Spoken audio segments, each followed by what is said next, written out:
আসসালামু আলাইকুম, স্বাগত জানাচ্ছি আর টিভির রাতের সংবাদে আপনাদের সঙ্গে আছি আমি ফারজানা তানি। শুরুতেই জানিয়ে দিচ্ছি মার্কেন্টাইল ব্যাংক সংবাদ শিরোনাম।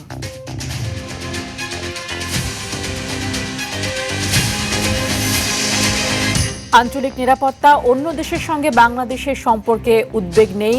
যুক্তরাষ্ট্রের পররাষ্ট্রমন্ত্রীর সঙ্গে বৈঠকে ট্রাম্পের বিশেষ দূত। যদি বাংলাদেশের নাগরিক হয়, বাংলাদেশে আইনের প্রতি শ্রদ্ধা দেখিয়ে বাংলাদেশে এসে সারেন্ডার করতে চায়, সেখানে হয়তো তার সারেন্ডারের আগেই অ্যারেস্ট হবে। মৃত্যুদণ্ডপ্রাপ্ত শেখ হাসিনা দেশে পা রাখলে গ্রেফতার, জানালেন আইনমন্ত্রী। লতিফ সিদ্দিকীকে কারাগারে পাঠানোর নির্দেশ। সরকার পাল্টালেও প্রশাসনে আসেনি পরিবর্তন, সব প্রতিষ্ঠানে আগের মতোই চলছে ঘুষ দুর্নীতি, মন্তব্য মির্জা ফখরুলের। মধ্যস্বত্বভোগীদের দৌড়াতে নিত্যপণ্যের দাম দ্বিগুণেরও বেশি, সিপিডির গবেষণা। চাঁদাবাজি সহ অদৃশ্য খরচ বন্ধে চালু হচ্ছে ব্যবস্থা। এবং দেশ জুড়ে তীব্র গ্যাস সংকট, থমকে গেছে জনজীবন। অতিমাত্রায় বিদেশ নির্ভরশীলতায় সংকট ঘনীভূত, বলছেন বিশেষজ্ঞরা।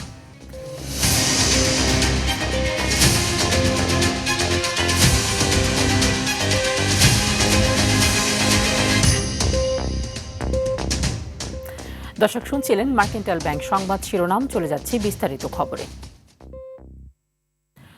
আঞ্চলিক নিরাপত্তা ও অন্যান্য দেশের সাথে বাংলাদেশের সম্পর্ক নিয়ে যুক্তরাষ্ট্রের কোনো উদ্বেগ নেই বলে মন্তব্য করেছেন পররাষ্ট্রমন্ত্রী ডক্টর খলিলুর রহমান।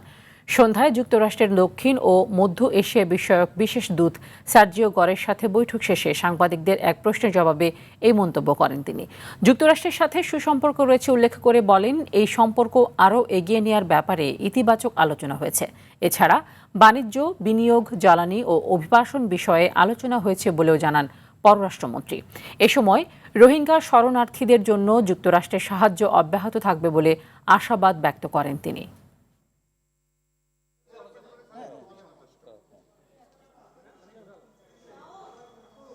সাহায্য অব্যাহত থাকবে এবং একই সঙ্গে এই সমস্যা আমাদের খুব ভালো আলোচনা হয়েছে। আমাদের দু দেশের মধ্যে অত্যন্ত চমৎকার বাইল্যাটারাল রিলেশনশিপ এখন বিদ্যমান এবং এটাকে আরও কীভাবে এগিয়ে নিয়ে যাওয়া যায় সে ব্যাপারে আমরা ইতিবাচক আলোচনা করেছি। যুক্তরাষ্ট্রের সম্পর্কে বিভিন্ন দিক আলোচনা করেছি, তার মধ্যে বাণিজ্য বলেন, ইনভেস্টমেন্ট বলেন, এনার্জি বলেন, অভিবাসন বলেন, সব বিষয়ে আলোচনা হয়েছে। কিন্তু স্বল্প পরিসরে আপনি তো ডিটেইল আলোচনা করতে পারেন না। জুলাই গণ অভ্যুত্থানে গণহত্যার দায়ে মৃত্যুদণ্ডপ্রাপ্ত শেখ হাসিনা দেশে ফিরলে আইন অনুযায়ী ব্যবস্থা নেওয়া হবে বলে জানিয়েছেন আইনমন্ত্রী মোহাম্মদ আসাদুজ্জামান। তিনি বলেন, শেখ হাসিনা দেশের সীমানায় পা রাখলেই তাকে গ্রেফতার করা হবে। সচিবালয়ে তিনি আরও বলেন, রাষ্ট্রপতি নির্বাচন নিয়ে আগস্টে বিশেষ অধিবেশনের প্রয়োজন নেই। বিস্তারিত বিল্লাল হোসেনের রিপোর্টে। 2024 সালের ছাত্র জনতার গণ অভ্যুত্থানে ক্ষমতাচ্যুত হওয়ার পর 2 বছর ধরে ভারতে অবস্থান করছেন ফাঁসির সাজাপ্রাপ্ত স্বৈরাচার শেখ হাসিনা। জুলাই গণহত্যার দায়ে তাকে ফিরিয়ে এনে বিচারের মুখোমুখির দাবি জানিয়ে আসছে সব রাজনৈতিক দল। বৃহস্পতিবার সচিবালয়ে মামলার জট কমাতে বেসরকারি সংস্থা ব্রাক ব্লাস্টের সঙ্গে আইন মন্ত্রণালয়ের সমঝোতা স্মারক অনুষ্ঠানে আইনমন্ত্রী বলেন, পতিত হাসিনাকে ফিরিয়ে আনার চেষ্টা করছে পররাষ্ট্র মন্ত্রণালয়, তবে দেশে এলেই আইন অনুযায়ী ব্যবস্থা। একজন ফাঁসির আসামি হলেও সে যদি বাংলাদেশের নাগরিক হয়, বাংলাদেশে আইনের প্রতি শ্রদ্ধা দেখিয়ে বাংলাদেশে এসে সারেন্ডার করতে চায়, সেখানে হয়তো তার সারেন্ডারের আগেই অ্যারেস্ট হবে। কিন্তু তার সেই তো অধিকার তো আছে, আসলে আসবেন, আইন তার নিজস্ব গতিতে চলবে, সেখানে তো আমাদের আইনের ব্যত্যয় করে আমরা কিছু করব না। আন্তর্জাতিক অপরাধ ট্রাইব্যুনালের কার্যক্রম নিয়ে হিউম্যান রাইটস ওয়াচের পর্যবেক্ষণ খতিয়ে দেখার কথা বলেন আসাদুজ্জামান। আমাদের দায়িত্ব হলো সেই অবজারভেশনটাকে কগনাইজেন্সে নিয়ে বিষয়টা খতিয়ে দেখা। আমাদের যেটু খতিয়ে দেখার দরকার আমরা দেখবো। এটাকে আমরা ইগনোর করছি না, এটাকে আমরা বলছি না যে ওনারা ঠিক করছেন না, বলছেন না। রাষ্ট্রপতি নির্বাচন নিয়ে আইনমন্ত্রী বলেন, আগস্টে সংসদের বিশেষ অধিবেশনের প্রয়োজন নেই, তবে সরকার মনে করলে ডাকতে পারে। গত অধিবেশন শেষ হওয়ার থেকে আগামী অধিবেশন পর্যন্ত 60 দিনের মধ্যে আমার ডাকতে হবে। সন্ধ্যার এই দুইটা টাইম যেহেতু ম্যাচ করছে, আমি সে কারণে বলছি বিশেষ অধিবেশনের আপাতত প্রয়োজনীয়তা দেখছি না। আরেক প্রশ্নের জবাবে বাগেরহাটের মিরাজ শেখকে গুমের অভিযোগ তদন্ত হবে বলে জানান আইনমন্ত্রী। বাগেরহাটে মনে একটা কোস্ট গার্ডের বিরুদ্ধে এয়ারফোর্স ডিজি অ্যাপিয়ারেন্সের একটা এলিগেশন এসেছিল, এটা আমাদের নোটিশে এসেছে, সেটার ইন্ডিপেন্ডেন্ট তদন্ত হবে। বিল্লাল হোসেন, RTV, ঢাকা। শাপলা চত্বর হত্যাকাণ্ড মামলায় গ্রেফতার সাবেক মন্ত্রী আব্দুল লতিফ সিদ্দিকীকে কারাগারে পাঠিয়েছেন আন্তর্জাতিক অপরাধ ট্রাইব্যুনাল। ডিবি পুলিশের হাতে গ্রেফতার পরোয়ানাভুক্ত এই আসামিকে আদালতে হাজির করা হলে এই নির্দেশ দেওয়া হয়। প্রসিকিউশন জানিয়েছে, নারকীয় এই হত্যাযজ্ঞের অন্যতম পরিকল্পনাকারী ছিলেন লতিফ সিদ্দিকী। তবে উদ্দেশ্যপ্রণোদিতভাবে তার ভাইকে আসামি করা হয়েছে বলে দাবি কাদের সিদ্দিকীর। জিএম মাহমুদের রিপোর্টে বিস্তারিত। দুপুরে ডিবির একটি গাড়িতে করে আন্তর্জাতিক অপরাধ ট্রাইব্যুনালে আনা হয় শাপলা চত্বর হত্যাকাণ্ড মামলায় গ্রেপ্তার সাবেক মন্ত্রী আব্দুল লতিফ সিদ্দিকীকে। সঙ্গে ছিলেন তার ছোট ভাই কাদের সিদ্দিকী বীরুত্তম। পরে কড়া নিরাপত্তায় আদালতে তোলা হলে এজলাসে দাঁড়িয়ে নিজের ফাঁসি চান লতিফ সিদ্দিকী। অবশ্য এতে কর্ণপাত না করে তাকে কারাগারে পাঠানোর নির্দেশ দেয় বিচারপতি নজরুল ইসলাম চৌধুরীর নেতৃত্বাধীন ট্রাইব্যুনাল ২। 3 বেঞ্চ জাজ আমাদের বক্তব্য শুনেছেন। আমাদের আবেদন মোতাবেক এবং কগনিজেন্স অনুযায়ী তাকে কাস্টডিতে নেওয়া হয়েছে। যে নারকীয় নৃশংসটা ঘটনা ঘটিয়েছিল তার পরামর্শদাতা, উস্কানিদাতা এবং সিদ্ধান্তদাতার মধ্যে উনি একজন, এবং এই সিদ্ধান্তের বলেই 61 জন ব্যক্তিকে হত্যা করা। তবে প্রসিকিউশনের এসব অভিযোগ অস্বীকার করেন কাদের সিদ্দিকী। বলেন তার ভাই এ ব্যাপারে সম্পূর্ণ নির্দোষ। এটা একেবারে অন্যায়, উদ্দেশ্যপ্রবণ, উদ্দেশ্য প্রণোদিত এবং এটা একেবারে অচল। তিনি কিচেন ক্যাবিনেটেও ছিলেন না, তিনি তখন পাট মন্ত্রী ছিলেন। পাট নিয়ে হত্যা চলে না। 2013 সালের 5 মে মতিঝিল শাপলা চত্বরে হেফাজতে ইসলামের সমাবেশ ঘিরে হত্যাযজ্ঞে 61 জন নিহত হন।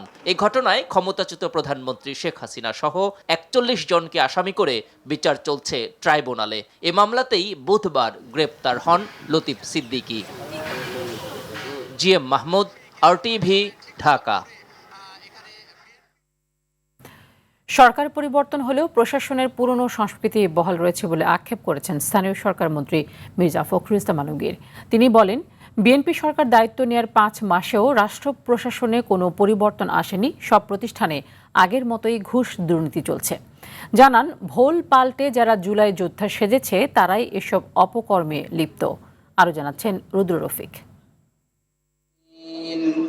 জুলাই শহীদ দিবস উপলক্ষে বৃহস্পতিবার সকালে চলচ্চিত্র ও প্রকাশনা অধিদপ্তরে আলোচনা সভার আয়োজন করে তথ্য মন্ত্রণালয়। এতে অংশ নেন সরকারের 2 জন মন্ত্রীসহ জুলাই গণ অভ্যুত্থানের বিভিন্ন অংশীজন। প্রধান অতিথির বক্তব্যে বিএনপি মহাসচিব ও স্থানীয় সরকার মন্ত্রী মির্জা ফখরুল ইসলাম আলমগীর আক্ষেপ জানিয়ে বলেন, পরিবর্তনের যে আকাঙ্ক্ষায় জুলাইয়ে ছাত্র জনতা প্রাণ দিয়েছিল তার কিছুই বাস্তবায়ন হয়নি। আমার এই 4-5 মাসের মন্ত্রিত্বের অভিজ্ঞতা আমি দেখছি যে কিছুই বদলায়নি। একইভাবে আপনারা যারা ঘুষ খেত তারা ঘুষখোর ফন্দি বিক্রি করছে। একইভাবে যারা আটকে দিত ভালো একটা কাজকে আটকে দিচ্ছে, ভোল পাল্টাচ্ছে, পাল্টে দিয়ে চলে আসছে। এই কথাগুলো আক্ষেপে বলছি জন্য যে আমার বয়স অনেক, আমি তো সত্যিকার অর্থেই এবার পরিবর্তনটা দেখতে চেয়েছিলাম। হতাশা ভর করলেও প্রধানমন্ত্রী তারেক রহমানের প্রচেষ্টায় পরিবর্তন দেখছেন বলে জানান মির্জা ফখরুল। কিন্তু আশাবাদী হয়ে এই কারণেই যে আমি পরিবর্তন দেখছি একজন মানুষের মধ্যে, সেটা তারেক রহমান সাহেব। তিনি চেষ্টা করছেন, তিনি নতুন নজির স্থাপন করছেন, এবং সেই নজিরকে যদি আমরা সামনে নিয়ে যাই সবাই মিলে, তাহলে আমার মনে হয় যে হয়তো পরিবর্তনটা হবে। আলোচনায় তথ্যমন্ত্রী বলেন, মুক্তিযুদ্ধের মতো জুলাই নিয়ে কাউকে ব্যবসা করতে দেওয়া হবে না। স্বাধীনতা যুদ্ধের পরে যুদ্ধের চেতনাকে প্রতিষ্ঠিত করার বদলে যারা যুদ্ধের প্রকল্পকে ব্যবসার প্রকল্প হিসাবে ব্যবহার করেছিলেন, আমরা জুলাইকে নিয়ে যেন তেমনি কোনো একটি লাভজনক প্রকল্পের কোনো উদ্যোক্তাকে দেখতে না পাই। অন্যদিকে বাংলাদেশ শিশু কল্যাণ পরিষদে এক অনুষ্ঠানে যোগ দিয়ে সমাজ কল্যাণ মন্ত্রী বলেন, একটি অন্তর্ভুক্তিমূলক সমাজ গড়তে সরকার অঙ্গীকারবদ্ধ। কে আমাকে ভোট দিয়েছে, কে ভোট দেন, it is immaterial to us. This government is for the peoples of this country. সরকার সবার পাশে থাকতে চায়। রুদ্র রফিক, আরটিভি, ঢাকা। সরকারি বেসরকারি বিভিন্ন প্রতিষ্ঠানে দলীয়করণ চলছে এবং দুর্নীতিবাজদের গুরুত্বপূর্ণ পদে বসানো হচ্ছে বলে অভিযোগ করেছেন জামায়াতের আমির ও বিরোধী দলের নেতা ডাক্তার শফিকুর রহমান। দুপুরে রাজধানীর কাকরাইলে জুলাই গণ অভ্যুত্থানে শহীদ পরিবার ও আহত জুলাই যোদ্ধাদের মত বিনিময় সভায় তিনি এই কথা বলেন। এ সময় তিনি আরও বলেন, একটি দল 6 আগস্ট থেকে দেশে লুটপাট শুরু করেছে, তা এখনও চলছে। জুলাই যোদ্ধারা এদেশে একটি পরিবর্তন চেয়েছিল, তবে দেশ আবারও অন্ধকারের দিকে চলে যাচ্ছে বলেও মন্তব্য করেন বিরোধী দলের নেতা। 6 তারিখ থেকে একদল লোক চাঁদাবাজিতে ঝাঁপাইয়ে পড়ল। সব জায়গা থেকে আমাদের কাছে খবর আসলো। আমরা তাদের শীর্ষস্থানীয় 2 জন নেতাকে নিয়ে বসলাম। আমরা বললাম, শহীদদের রক্তের কসম, পঙ্গুদের পঙ্গুত্বের কসম, আল্লাহর দোহাই দিয়ে বলি এদেরকে আপনারা থামান। আমরা কারো সাথে তলে তলে রাতের বেলা আপোষ করি নাই, আর দিনের বেলা গিয়ে রাস্তায় নেমে চিৎকার দেই নাই, এবং আমরা স্বৈরাচারের পারমিশন নিয়েও রাস্তায় নামি নাই। ওই পারমিশনের তোয়াক্কাও আমরা করি নাই। কৃষকের কাছ থেকে উৎপাদিত পণ্য ভোক্তার টেবিলে পৌঁছতে একাধিক ধাপ পার হওয়ার সময় অস্বাভাবিকভাবে বেড়ে যাচ্ছে দাম। মধ্যস্বত্বভোগীদের কারসাজিতে বেড়ে যাওয়া 10 নিত্যপণ্যের তালিকা প্রকাশ করেছে গবেষণা সংস্থা সিপিডি। সংস্থাটি বলছে, এই বৃদ্ধি কখনো কৃষকের দামের দ্বিগুণেরও বেশি।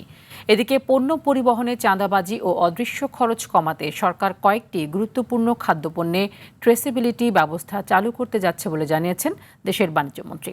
বিস্তারিত আসিফ হাসানের রিপোর্টে। খুচরা, পাইকার, আড়ত, ফেরিয়া সবখানে চলছে অতিরিক্ত মুনাফার অসুস্থ প্রতিযোগিতা। এর প্রভাবে ক্ষতিগ্রস্ত সাধারণ ক্রেতারা। কারসাজির কারণে দাম বাড়ে এমন 10 নিত্যপণ্যকে ঘিরে দেশের 810টি বাজার ঘুরে প্রতিবেদন তৈরি করেছে গবেষণা সংস্থা centre for policy dialogue CPD.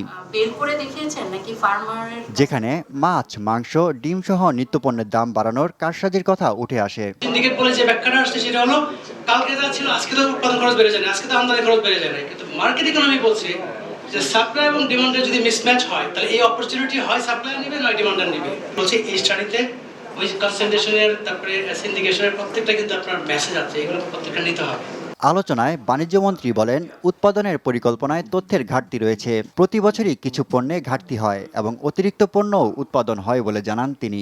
অনেকগুলি আইটেমের উপরে ট্রেসেবিলিটি করতে যাচ্ছি, একটা ফর্মাল ট্রেসেবিলিটি। এই ট্রেসেবিলিটিগুলি যদি আমরা করে ফেলতে পারি, তাহলে শুরু থেকে শেষ পর্যন্ত এই স্কোপটা আমরা আইডেন্টিফাই করতে পারবো যে কোন জায়গায় এই জিনিসটা হচ্ছে। কথা বলেন মূল্যস্ফীতি বাড়ার কারণ নিয়েও। আমাদের এখানে ফুড ইনফ্লেশন কমাতে হলে লজিস্টিক কস্ট কমাতে হবে, ইনপুট কস্টের উপর কন্ট্রোল রাখতে হবে, এবং প্রোডাক্টিভিটি আমরা যত বাড়াবো তত ফার্মারের এবিলিটিও আসবে, সে এগ্রিগেট ভ্যালু তত বেশি পাবে। দাম নিয়ন্ত্রণে সরকারের কঠোর মনিটরিং রয়েছে বলেও জানান তিনি। তার জন্য আর আমাদের আসিফ হাসান, আরটিভি, ঢাকা। তীব্র গ্যাস সংকটে যখন থমকে গেছে জনজীবন, ঠিক তখনই ভুক্তভোগীদের একটাই প্রশ্ন, কবে নাগাদ কাটবে এই ভোগান্তি? দ্রুতই পরিস্থিতি স্বাভাবিক হওয়ার আশ্বাস দেয়া হলেও সুনির্দিষ্ট সময়সীমা নেই সংশ্লিষ্টদের কাছে। বাসাবাড়ি থেকে শিল্প কারখানায় গ্যাস সংকটে চরম অনিশ্চয়তা ও শঙ্কায় গ্রাহকরা। জ্বালানি বিশেষজ্ঞরা বলছেন, অতিমাত্রায় বিদেশ নির্ভরশীলতা সংকটকে আরও ঘনীভূত করছে।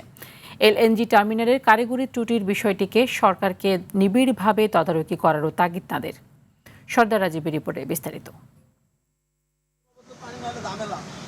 রাজধানী সহ সারা দেশে চলছে তীব্র গ্যাস সংকট। বাসাবাড়ি ও সিএনজি স্টেশন সহ শিল্প কারখানাগুলো ধুঁকছে গ্যাসের অভাবে। ইতিমধ্যে ছুটি ঘোষণা করতে বাধ্য হয়েছে সাভারের ডিজাইনার ফ্যাশন সহ বহু প্রতিষ্ঠান। যদি ফ্যাক্টরি এরকম বন্ধ হয়ে যায়, আমরা কিভাবে চলাফেরা করব? 3 পাম্প ঘুরে আসার পরে 3 পাম্পই বন্ধ, কোনো পাম্পে গ্যাস পায় নাই। গ্যাস সংকটে ব্যাহত হচ্ছে বিদ্যুৎ উৎপাদন। এতে বেশি ভোগান্তিতে পড়েছে নেত্রকোনা সহ গ্রাম অঞ্চলের গ্রাহকরা। চলমান পরিস্থিতিতে অন্তত $1 বিলিয়ন ক্ষতির শঙ্কায় ব্যবসায়ীরা। এটার জন্য প্রতিদিন আমাদের 1 লাখ পিস প্রোডাকশন লস করতেছি আমরা, যার USD price $4 lakh plus. Gas নাই, উৎপাদন নাই, আবার আগামী মাসের 8 তারিখ পর্যন্ত ঠিক হবে বলে মনে হচ্ছে না। আমরা ভয়াবহ একটা সংকটের দিকে যাচ্ছি। তবে বিতরণ প্রতিষ্ঠানগুলো জানিয়েছে, কারিগরি ত্রুটি ও অগ্নিকাণ্ডের ফলে মহেশখালীর 600 মিলিয়ন ঘনফুট ক্ষমতার ভাসমান এলএনজি টার্মিনাল এফএসআরইউ বন্ধ রয়েছে। এতে প্রায় 450 MMCF গ্যাস সরবরাহ হ্রাস পাওয়ায় গ্রাহক পর্যায়ে তীব্র স্বল্পচাপ বিরাজ করছে। এদিকে বন্ধ এলএনজি টার্মিনালটি দ্রুত চালুর বিষয়ে আশ্বাস দেওয়া হলেও ত্রুটি সম্পর্কে বিস্তারিত জানা নেই এলএনজি সরবরাহকারী রাষ্ট্রীয় প্রতিষ্ঠান আরপিজিসিএল তথা পেট্রোবাংলার। এমনকি অগ্নি দুর্ঘটনার কোনো স্থির চিত্র নেই বলেও দাবি তাদের। এ বিষয়ে ক্যামেরায় কথা না বললেও সংশ্লিষ্টরা জানিয়েছেন বেসরকারি মালিকানায় পরিচালিত হওয়া এলএনজি টার্মিনালটির অভ্যন্তরীণ বিষয়ে জানার সুযোগ নেই সরকারের। তবে কোম্পানির প্রতি অতি নির্ভরশীলতা পুনরায় জ্বালানি সংকট বাড়ার শঙ্কায় বিশ্লেষকরা। কারিগরি ত্রুটির বিষয় যেটি ফ্লোটিং স্টোরেজের কর্তৃপক্ষ তারা বলছেন যে এফএসআরইউতে সেখানে একটা প্রবলেম রয়েছে, সেই বিষয়টা আমার ধারণা ক্লোজলি মনিটর করা দরকার এবং সেখানে যাতে কোনোভাবে এটাকে ডিলে না করার কোনো চেষ্টা হয় সেটা দেখা দরকার। সরকারের প্রতিনিধি উপস্থিত থাকেন, নিয়মিতভাবে তদারকি করেন যাতে এটা দ্রুত সমাধান হয়, সেটির ব্যবস্থা করা দরকার। আমরা যেটা মনে করি বিকল্প একটা ব্যবস্থা সরকারের নিয়ন্ত্রণে আরেকটা এফএসআরইউ আমার মনে হয় সরকারের রিজার্ভ হিসেবে রাখা উচিত। জ্বালানির কৃত্রিম সংকট তৈরির মাধ্যমে নতুন করে এলএনজি আমদানি বাড়ানো বা টার্মিনাল নির্মাণ না করার বিষয়েও সতর্ক করেছেন এই বিশেষজ্ঞ। বেসরকারি এই উদ্যোগগুলো বা বিনিয়োগগুলো সরকারকে জিম্মি করে বা কোনো একটা ক্রাইসিসকে জিম্মি করে দেশে জ্বালানির মূল্য বৃদ্ধি অথবা এলএনজি আমদানির শর্ত তৈরি অথবা নতুন করে আরেকটা ল্যান্ড বেসড এলএনজি টার্মিনাল করা, এগুলোর জন্য যাতে শর্ত করে কোনোভাবে না সুযোগ তৈরি করেন। যান্ত্রিক ত্রুটি সহ অগ্নিকাণ্ডের কারণ জানিয়ে 21 জুলাই থেকে বন্ধ রয়েছে মার্কিন কোম্পানি এক্সিলারেট এনার্জির এফএসআরইউ। এরপর থেকেই দেশ জুড়ে তৈরি হয়েছে তীব্র গ্যাস সংকট। সর্দার রাজীব, আর টিভি, ঢাকা। প্রতিবন্ধী 3 ব্যক্তির হাতে নিয়োগপত্র তুলে দিলেন প্রধানমন্ত্রী তারেক রহমান। সচিবালয়ে মন্ত্রিপরিষদ বিভাগে এই নিয়োগপত্র তুলে দেন তিনি। কর্মসংস্থানের মাধ্যমে প্রতিবন্ধী ব্যক্তিদের আত্মনির্ভরশীল করে তোলা এবং সমাজের মূলধারায় সম্পৃক্ত করার লক্ষ্যেই তাদের নিয়োগ দেওয়া হয়। নিয়োগপ্রাপ্ত 3 জন হলেন গাইবান্ধার সাঘাটা উপজেলার আয়েশা আক্তার, সিরাজগঞ্জের কামারখন্দ উপজেলার নীলা খাতুন এবং নড়াইল সদর উপজেলার হাসমত আলী। আতিকা রহমানের রিপোর্টে বিস্তারিত। বেশিরভাগ প্রতিবন্ধী ব্যক্তি আমাদের সমাজে অবহেলিত। তবে অবহেলা অনাদরে থাকার পরেও কিছু প্রতিবন্ধী ব্যক্তি শারীরিক প্রতিবন্ধকতাকে জয় করে নিজের যোগ্যতা প্রমাণ দিতে সক্ষম হয়েছে।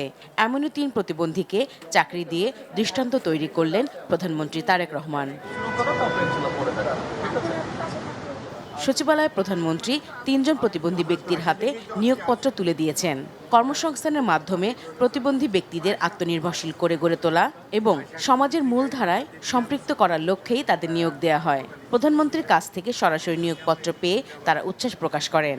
তাদের জন্য দিনটি ছিল নতুন কর্মজীবনের পাশাপাশি নতুন স্বপ্নেরও সূচনা। নিয়োগপ্রাপ্ত 3 জন হলেন গাইবান্ধার সাঘাটা উপজেলার আয়েশা আক্তার, সিরাজগঞ্জের কামারখন্দ উপজেলার নীলা খাতুন এবং নড়াইল সদর উপজেলার মোহাম্মদ হাসমত আলী।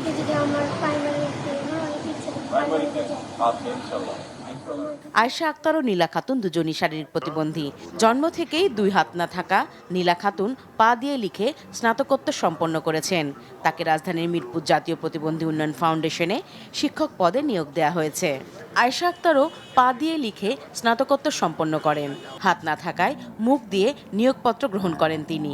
আয়েশা গাইবান্ধার বিয়াম ল্যাবরেটরি স্কুল অ্যান্ড কলেজে ক্লাস সুপারভাইজার হিসেবে যোগদান করবেন। দৃষ্টি প্রতিবন্ধী মোহাম্মদ হাসমত আলীকে সমাজসেবা অধিদপ্তরের অধীনে ইউনিয়ন সমাজকর্মী পদে নিয়োগ দেওয়া হয়েছে। এ সময় সমাজ কল্যাণ এবং মহিলা ও শিশু বিষয়ক মন্ত্রী অধ্যাপক ডাক্তার AZM জাহিদ হোসেন, মহিলা ও শিশু বিষয়ক প্রতিমন্ত্রী ফারজানা শারমিন পুতুল, সমাজ কল্যাণ সচিব ডক্টর মোহাম্মদ আবু ইউসুফ উপস্থিত ছিলেন। আতিকা রহমান, RTV, ঢাকা। জুলাই আন্দোলনের রক্তাক্ত স্মৃতি বুকে নিয়ে প্রধানমন্ত্রীর সঙ্গে দেখা করেছেন ছাত্রদল নেতা শেখ আজিজুর রহমান। আন্দোলনের সময় মাথায় গুলিবিদ্ধ হলে ক্ষতস্থানে যে জাতীয় পতাকায় বেঁধেছিলেন সেই রক্তমাখা পতাকাই তিনি তুলে দেন প্রধানমন্ত্রী তারেক রহমানের হাতে। বৃহস্পতিবার সচিবালয়ে প্রধানমন্ত্রীর কার্যালয়ে এই সাক্ষাৎ অনুষ্ঠিত হয়।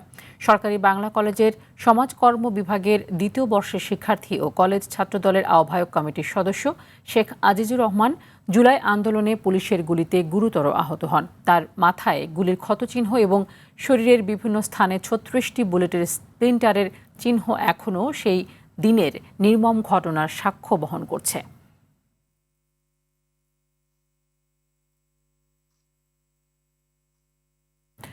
এবার সিলেটের গোলাপগঞ্জে জাতীয় নাগরিক পার্টির উত্তরাঞ্চলের মুখ্য সমন্বয়ক সার্জিস আলমের গাড়িতে হামলার ঘটনা ঘটেছে।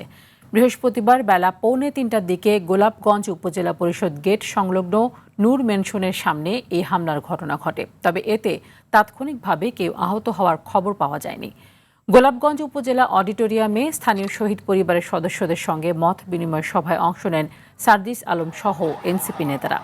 সভা শেষে গোলাপগঞ্জ উপজেলা গেটের নূর মেনশনের সামনে পৌঁছলে সার্জিস আলমের গাড়ি লক্ষ্য করে অতর্কিত হামলা চালানো হয়। পরবর্তীতে এনসিপি নেতা কর্মীরা গোলাপগঞ্জ থেকে সিলেট শহরের দিকে রওনা দিলে পথিমধ্যে হেতিমগঞ্জ বাজারেও তাদের গাড়িতে হামলার চেষ্টা করা হয় বলেও অভিযোগ করেন এনসিপি নেতারা।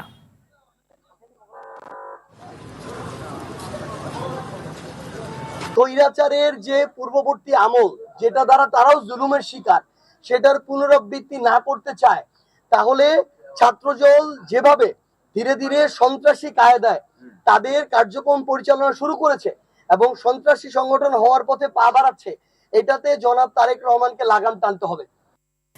ইসরায়েলি হামলায় একদিনে আরও 4 ফিলিস্তিনি নিহত হয়েছে। এর মধ্যে গাজার দক্ষিণাঞ্চলের খান ইউনিসে বাস্তুচ্যুত ফিলিস্তিনিদের আশ্রয় শিবিরে একটি তাঁবুতে ইসরায়েলি হামলায় অন্তত 3 জন নিহত হন। নিহতদের মধ্যে একজন শিশু রয়েছে। গাজার স্বাস্থ্য মন্ত্রণালয়ের প্রতিবেদন অনুযায়ী গত 24 ঘন্টায় গাজা জুড়ে হাসপাতালগুলোতে অন্তত 6টি মৃতদেহ আনা হয়েছে। ফলে যুদ্ধবিরতি কার্যকর থাকলেও 2025 সালের 10 অক্টোবর থেকে ইসরায়েলি হামলায় এখন পর্যন্ত 1214 জন নিহত হয়েছে এবং 2023 সালের 7 অক্টোবর যুদ্ধ শুরু হওয়ার পর থেকে ইসরায়েলি হামলায় অন্তত 73,341 জন নিহত হয়েছেন।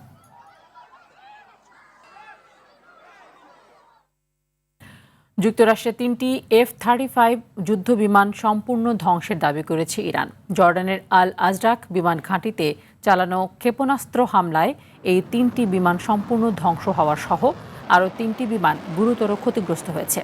ইরানের রাষ্ট্রীয় বার্তা সংস্থা ফার্স্ট নিউজ এজেন্সি প্রকাশিত এক বিবৃতিতে বৃহস্পতিবার এমন দাবি করে Islamic revolutionary guard corps IRGC। বিবৃতিতে বলা হয়, ইরানের কেশম দ্বীপে যুক্তরাষ্ট্রের হামলায় 2 ব্যক্তি ও তাদের এক সন্তান নিহত হওয়ার ঘটনার জবাবে এই হামলা চালানো হয়েছে। এর আগে বুধবার রাতভর ইরানে হামলা চালায় যুক্তরাষ্ট্র। জবাবে কুয়েত, জর্ডানের মার্কিন ঘাঁটিগুলোতেও আক্রমণ করে ইরান।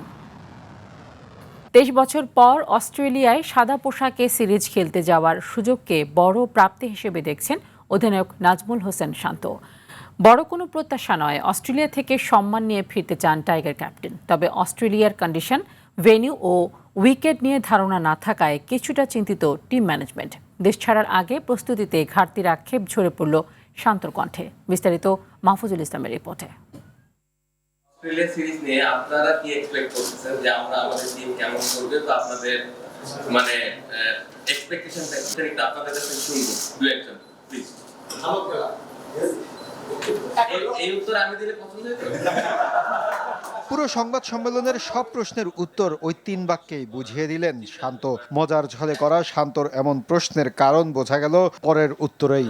আইডিয়া নেওয়ার চেষ্টা করছি আমরা, বাট অ্যানালিস্ট কিছু ইনফরমেশন আমাদের দিয়েছে, যতটুকু ইনফরমেশন আমরা পেয়েছি আমার মনে হয় যে ভালো। বাট একটা জিনিস বলবো যে বৃষ্টির কারণে প্রিপারেশনটা বাংলাদেশ ওইভাবে ঠিক মতো প্লেয়াররা নিতে পারে না। কন্ডিশনটা আমরা ওখানে যাওয়ার পরেই আসলে অ্যাডাপ্ট করার চেষ্টা করবো, যেরকম কন্ডিশনই থাকুক বানাই নিতে হবে আমাদের অ্যাজ এ প্লেয়ার হিসেবে। সো আমি বিশ্বাস করি যে টেস্টিংটা এক্সপেরিয়েন্স, স্পেশালি ব্যাটিং এর দিক দিয়ে, বোলিংটাও ভালো হচ্ছে। সো আমরা যদি কন্ডিশনটা অ্যাডাপ্ট করতে পারি তাহলে আমার মনে হয় যে আমরা ভালো ক্রিকেট খেলতে পারবো। ভেন্যু কন্ডিশন ও উইকেট নিয়ে ধারণাহীন বাংলাদেশের আরও এক দুশ্চিন্তার নাম দলের একাধিক ক্রিকেটারের ইনজুরি। ইনজুরি বিষয়টা আসলে আমাদের কারোর কন্ট্রোলে নাই, বাট আমার মনে হয় যে দলটা আমাদের অস্ট্রেলিয়াতে যাচ্ছে এই দলের উপরে পুরোপুরি বিশ্বাস আছে। আমার মনে হয় যে কত ভালো ক্রিকেট খেলতে পারি আমরা এই দলটা নিয়ে এবং এই দলের উপরে কতটুকু বিশ্বাস আমরা রাখতে পারি সেটা ইম্পর্টেন্ট, যেটা এই দলের উপরে আমার আছে। গুরুত্বপূর্ণ সিরিজের আগে এত সব দুঃসংবাদের ভিড়ে ভালো কিছুর প্রত্যাশা করাটাও উচ্চাকাঙ্ক্ষা। আমাদের মেইন লক্ষ্যটা থাকবে, যেটা আমাদের সিলেক্টরও বলেছেন, যে কিভাবে আমরা ওখানে ভালো ক্রিকেট খেলতে পারি, রেসপেক্টটা আর্ন করতে পারি। দর্শকরা প্রত্যেকটা সিরিজে অনেক আকাঙ্ক্ষা থাকে তাদের এক্সপেকটেশন যে আমরা প্রত্যেকটা ম্যাচ জিতবো, মানে আমার মনে হয় একটা পজিটিভ দিক। এবং 23 বছর আগে হয়তো এই জিনিসটা ছিল না। সো আমি যদি অ্যাচিভমেন্টের কথা বলি তাহলে এটা একটা ভালো অ্যাচিভমেন্ট যে এখন বাংলাদেশের মানুষ যে কোনো টিমের এগেইনস্টে জেতার কথা চিন্তা করে। মাহফুজুল ইসলাম, RTV, ঢাকা। রাতের সংবাদ এই পর্যন্তই। মধ্যরাতের সংবাদ 1টায় দেখার আমন্ত্রণ রইল। ধন্যবাদ সবাইকে।